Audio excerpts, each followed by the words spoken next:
ஹாய்ப்பா, good morning. இன்றைக்கி என்ன செய்ய போகிறேன்னா சாம்பார் சாதம். ஒரு சிம்பிளான சாம்பார் சாதம் தான், அதுவும் மண் சட்டியில் செய்ய போகிறேன். மண் சட்டி புதுசாக வாங்கிட்டு வந்தேன். நல்லா வடுதண்ணி ஊற்றி பழக்கியாச்சு. நல்லா தண்ணி எண்ணெய்லாம் தடவி ஓரளவு நல்லாவே பழக்கிட்டேன். காலையில் ஒரு செட்டு சுடுதண்ணி வச்சு கீழே ஊற்றிட்டேன். இப்போ என்ன பண்ண போகிறேன்னா இதில் சாம்பார் சாதம் தான் செய்ய போகிறேன். தண்ணி நல்லா கொதிக்குது. பருப்பும் அரிசியும் ஊற வச்சு எடுத்து வச்சுருக்கேன். இப்போ நீங்கள் ஆளாக்கு போடுறீங்கன்னா 3/4 ஆளாக்கு அரிசி, 1/4 ஆளாக்கு துவரம் பருப்பு ரெண்டுத்தையும் சேர்த்து ஊற வச்சுருக்கேன். இப்போ தண்ணி நல்லா கொதிச்சிருச்சு. இதில் மண் சட்டியிலே தான் செய்ய போகிறேன். காயெல்லாம் கட் பண்ணி வச்சுருக்கேன். இது கொதித்து பருப்பும் அரிசியும் 3/4 வெந்த உடனே நம்ம காய் சேர்த்துக்கலாம்.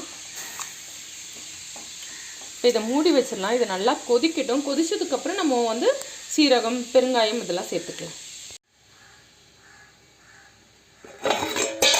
பருப்பு நல்லா கொதிச்சிருச்சு. அடுப்பு சிம்மில் வச்சுருக்கேன். இந்த டைமில் சீரகம் போட்டுக்கலாம். இன்றைக்கி இதில் நம்ம வெங்காயமும் பூண்டும் சேர்க்க போகிறதில்ல. மஞ்சத்தூள் போட்டுக்கலாம், பெருங்காயத்தூள் போட்டுக்கலாம். காயெல்லாம் போடும்போது நம்ம மிளகாத்தூள், உப்பு அதெல்லாம் அந்த டைம் சேர்த்துக்கலாம். அரிசியும் பருப்பும் கொஞ்சம் நல்லா வேகட்டும்.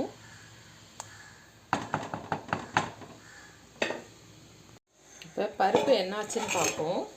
சிம்மில் தான் வச்சுருக்கேன் அடுப்பு. சாதமும் பருப்பும் பாதி விழுக்காடு வந்துருச்சு. இந்த டைமில் நம்ம என்ன சேர்க்க போகிறோம்னா காயெல்லாம் கட் பண்ணி வச்சுருக்கேன். வெங்காயம் சேர்க்கல. தக்காளி, குடமிளகாய், கத்திரிக்காய், முள்ளங்கி, கேரட்டு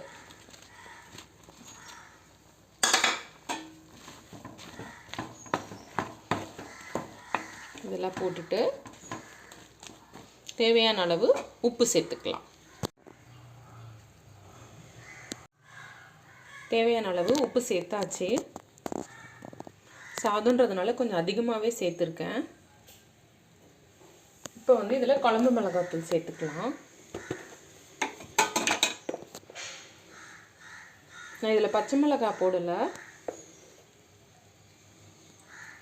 தாளிக்கும் போது காஞ்ச மிளகாய் போட்டு தாளிச்சுக்கலாம்.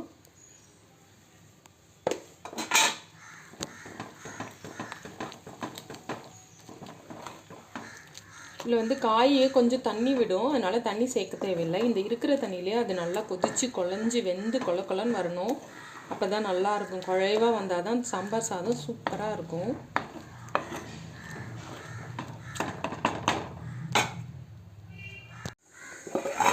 நல்லா கொதிச்சிக்கிட்டு இருக்கு. காய் இன்னும் வேகட்டும். அதுக்கு நடுவில் தொட்டுக்க என்ன செய்ய போகிறேன்னா உருளைக்கிழங்கு, தக்காளி, வெங்காயம் போட்டு தொக்கு மாதிரி தான் பண்ண போகிறேன். அதனால் குக்கரில் உருளைக்கிழங்கு ஒரு 4 கிழங்கு வேக வச்சுருக்கேன். வெந்த உடனே தோல் எடுத்துகிட்டு அதை தாளிச்சிடலாம். இன்றைக்கி ஒரு சிம்பிளான இதுதான். சாம்பார் சாதமும் உருளைக்கிழங்கு தொக்கும் தான். உருளைக்கிழங்கு தாளிக்கிறதுக்கு சின்ன வெங்காயம் தான் போட போகிறேன். இது நல்லா அம்மிக்கல்லில் 2 நச்சுக்கிட்டு தக்காளி, இஞ்சி பூண்டுலாம் போட்டு வதக்கி செஞ்சால் நல்லா கல்யாண வீட்டில் சாப்பிட்ற உருளைக்கிழங்கு மாதிரி இருக்கும். இதுதான் கொஞ்சம் வேலை, தோல் எடுக்கிறது தான் கொஞ்சம் வேலை. ஆனால் டேஸ்ட்டு நல்லாயிருக்கும் இல்லையா? அதனால் கொஞ்சம் மெனக்கெடுவோம். சாம்பார் சாதம் நல்லா கொதிச்சிக்கிட்டு இருக்குது. தாளிக்க வேண்டியது தான். தாளிச்சிட்டு இந்த கடாயிலேயே நம்ம உருளைக்கிழங்கு தாளிச்சிடலாம். பாருங்கள், நல்லா உடச்சி விட்ட மாதிரி சூப்பராக ரெடியாக இருக்குது. பாருங்கள், தெரியுதா? கடாயில் நல்லெண்ணெய் ஊற்றிருக்கேன். இதில் நான் அரைச்சி விட்ட பொடி அந்த மாதிரி எதுவுமே சேர்க்கல. கடுகு போட்டுக்கலாம். வேக வைக்கும் போதே சீரகம் போட்டதுனால இப்போ சீரகம் சேர்க்கல. கொஞ்சமாக வெந்தயம் போட்டுக்கலாம். ரெண்டும் நல்லா பொரியட்டும். இப்போ கடுகும் வெந்தயமும் நல்லா பொரிஞ்சிருச்சு. இந்த டைமில் காஞ்ச மிளகாய் போட்டுக்கலாம், கருவேப்பிலை போட்டுக்கலாம். இந்த சாம்பார் சாதத்தில் வெங்காயமோ பூண்டோ சேர்க்கல, நெய் கூட போடலை, நல்லெண்ணெயில் தான் தாளித்து போடுறேன். இப்போ சூப்பராக ரெடி ஆயிடுச்சு. இதை எடுத்து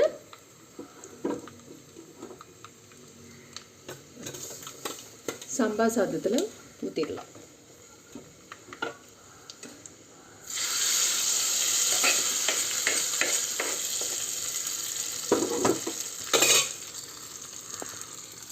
சூப்பராக சாம்பார் சாதம் மணக்க காய்கறி போட்டு சாம்பார் சாதம் ரெடி ஆயிடுச்சு.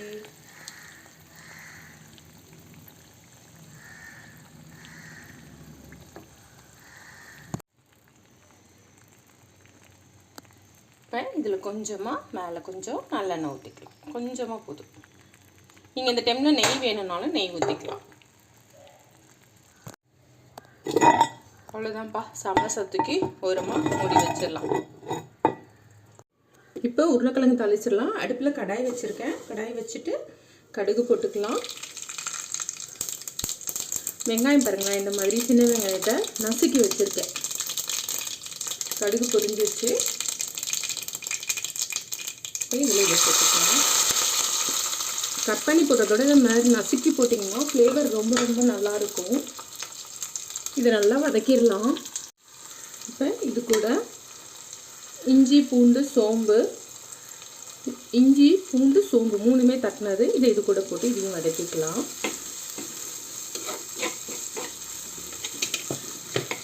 இப்போ இது கூட தக்காளி ஒன்று கட் பண்ணி வச்சுருக்கேன், அதையும் இது கூட சேர்த்துக்கலாம். நல்லா வதங்கட்டும். அந்த நேரத்தில்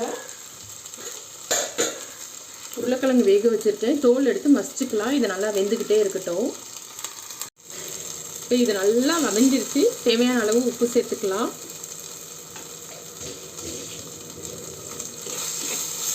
தேவையான அளவு குழம்பு மிளகாய்த்தூள் சேர்த்துக்கலாம். உங்களுக்கு காரம் எவ்வளோ வேணுமோ அதுக்கு தகுந்தபடி சேர்த்துக்குங்க.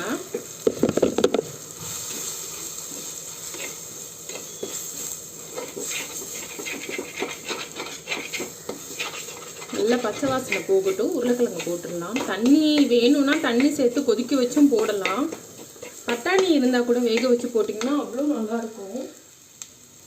வேக வச்ச உருளைக்கிழங்கு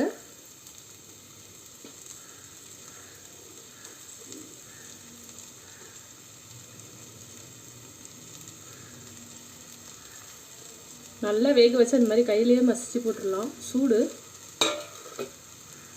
இதை நல்லா கிண்டி விட்டுடலாம்.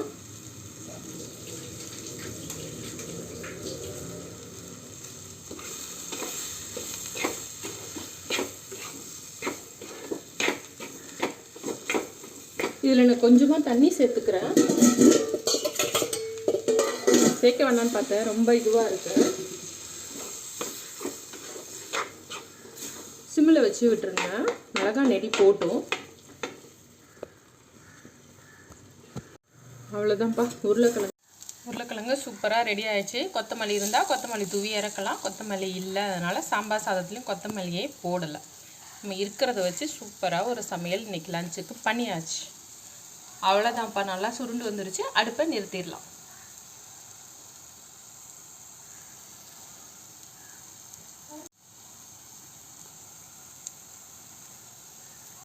இன்றைக்கி சிம்பிளான ஒரு லஞ்ச் ரெடி ஆயிடுச்சு.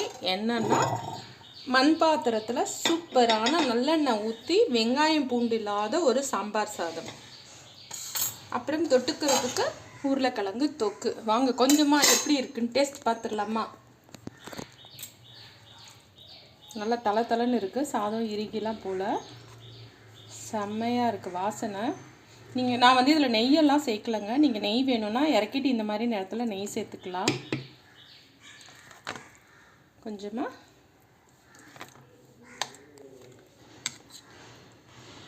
சூப்பராக இன்றைக்கி சுட சுட சாம்பார் சாதமும் உருளைக்கிழங்கும் சாப்பிட்றலாம்.